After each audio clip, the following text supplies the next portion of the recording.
In the meantime, ahead of Monday's swearing in of the new ministers, the ministers designate have tidied up their documentations, which started on Saturday. The documentation sees the ministers designate take turns to fill in their personal details and information. The ministers designate cleared by the Senate are still generating reactions across the country. While many say the team picked by President Bola Tinubu is the best at this time, considering its mixture of technocrats and experienced politicians to give the administration a balance, some are of the opinion that the president could have done better considering the resources available to him. Let's speak to a former Minister of Aviation, Osita Chidoka, on what to expect from the next set of ministers. Thank you very much indeed for coming on Newsnight. Thank you very much.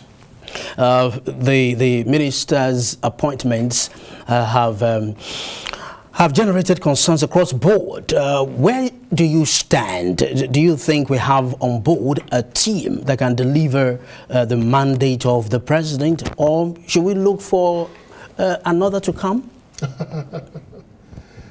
First and foremost is the fact that we have to understand where the country is at this time. Mm-hmm.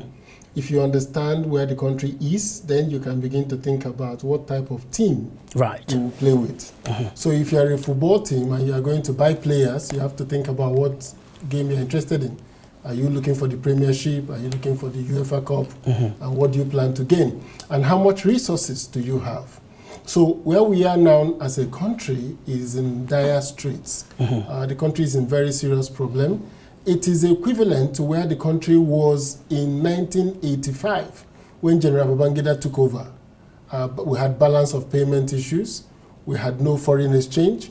We had shortage of food and also shortage of foreign exchange to import items. The import licensing regime was on. And interestingly, it was General Buhari that handed over to General Babangida. Mm-hmm. The same way he left Nigeria in deep debt, in inability to settle its balance of payment, inability to pay salaries as at that time. And of course, you know what they call the essential commodities. People queued up to find food at that time. Now, in 2023, where we are is that our foreign reserves is at its lowest. Most of what we have in the foreign reserves are foreign debts. Most of the naira that the government have spent were ways and means from the central bank. So Nigeria is technically broke, where so many countries were when they defaulted on sovereign debt. Our revenue to debt is almost at 98% of our revenue goes into servicing debt. So we're in a precarious situation. Unlike Babangida, who then asked, what do we do? Should we take the IMF loan or should we do the conditionalities without the loan? Mm-hmm. Where we are today is that we have taken on the conditionalities of the IMF called the Article 4 consultation. Mm-hmm. But what we need to do is to find money. I said it in an interview a few days ago, and interestingly, I saw that the NNPC has gone to borrow $3 billion to shore up the naira. The government is using the NNPC to find dollars to pay. So Nigeria is in a precarious situation. In all sectors of the economy, the situation is dire. So now bringing in people that will be the leaders of the ministries, first of all, you have to bring the people that have the wherewithal to understand the issues. You have to bring the people that have the capacity to implement. So unlike Babangida in 1985, who went to look for the likes of Chu-S.P. Okongu, who went to look for Dr. Kalu Idika-Kalu, who went to look for Professor Liko Iransom-Puti, who went to look for Professor Tam David West, Professor Jubril Aminu. These were the people that were brought together at that time to begin to think through. And then he set up the Economic Council led by Professor Ojetunji Aboyade, which had very eminent Nigerian economists, including Iken and Zimiro, people from the left and the right, to think through how we will manage the economy. So where we are today is that looking at the council, the cabinet I've seen, I think is more political than fighting the issues at stake. It was more of payback time, settling those who made it possible for him to be elected. And I think that's a fair thing to do if things were okay. But where we are today, we need to figure out who can make these things move forward. Okay, in figuring out who can make these things move forward, I said that you're particularly concerned about the economy, like many of us. Then let's look at Wale Edun, the Minister Designate of Finance and the Coordinating Minister of the Economy.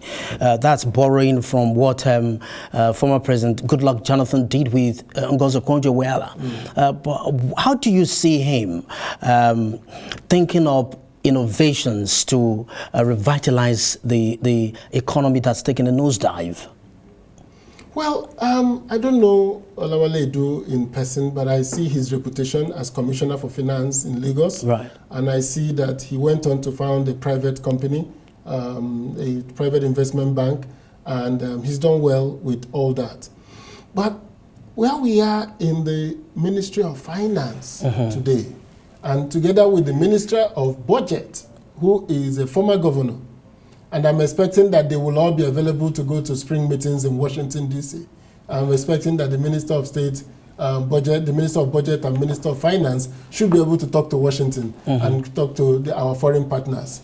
So where we are today in Nigeria is that we need the types of Chuokongu, the types of Kalu Dikakalu who has had experience in the deregulating economy, in an economy that is going through a crisis. Now, I believe that Wale Edu comes with a certain knowledge about running a state like Lagos, which is a big, complex state. But the complexity of Nigeria and his experiences may be helpful in him managing the federal government.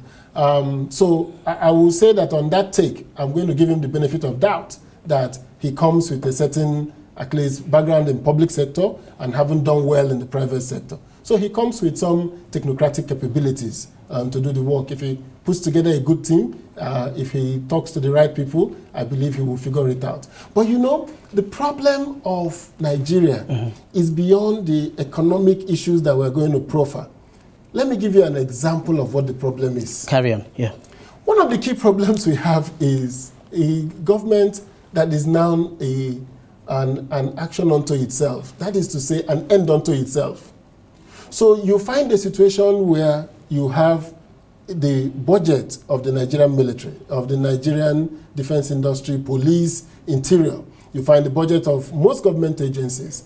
And the budget is 90% recurrent salaries. Yeah. And then about 5% of that is recurrent expenditure. In that recurrent line, we have electricity, fuel in that recurrent line.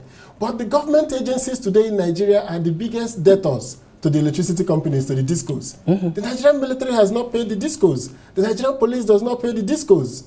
So we find a situation where government cannot enforce its own deregulation, where the discos cannot go to the airport. I mean, the Abuja airport is owing the Abuja disco.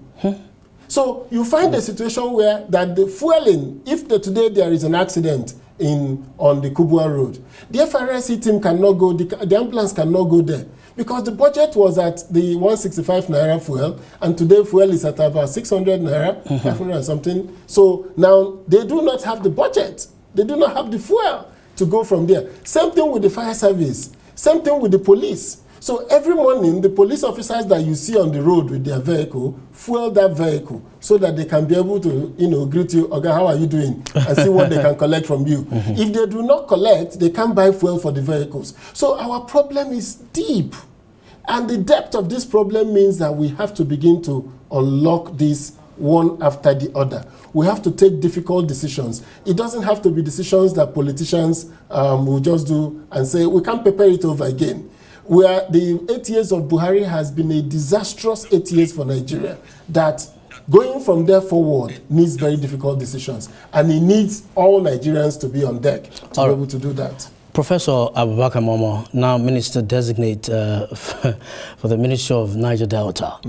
Would you say that the clamor for a minister for that region from the people of the Niger Delta has brought the president to his knees, quote unquote, to finally appoint a minister? Or was that could that have been in the offing and it was just trying to weigh his options?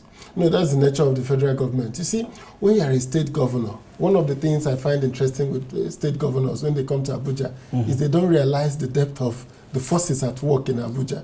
Because in the States, once you make a law, once you say something, it is done. But here in Abuja, when you say something, you find serious pushback.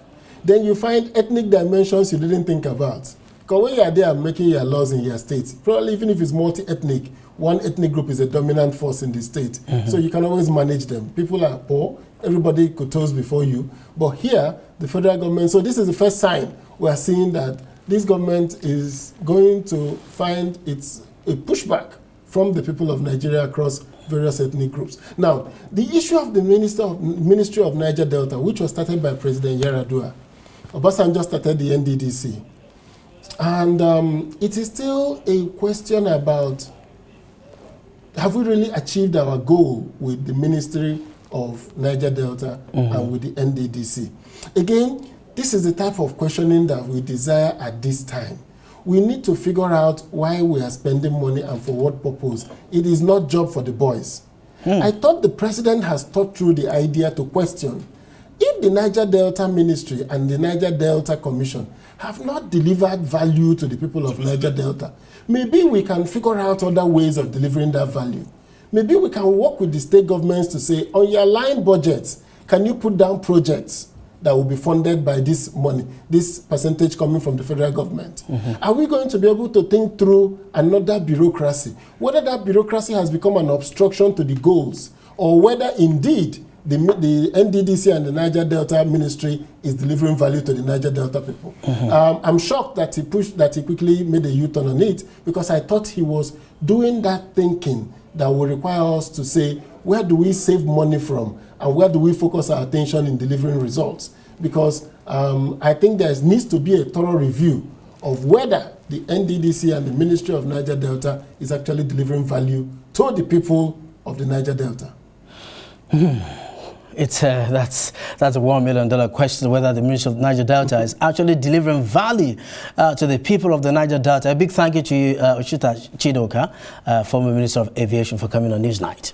Thank you very much.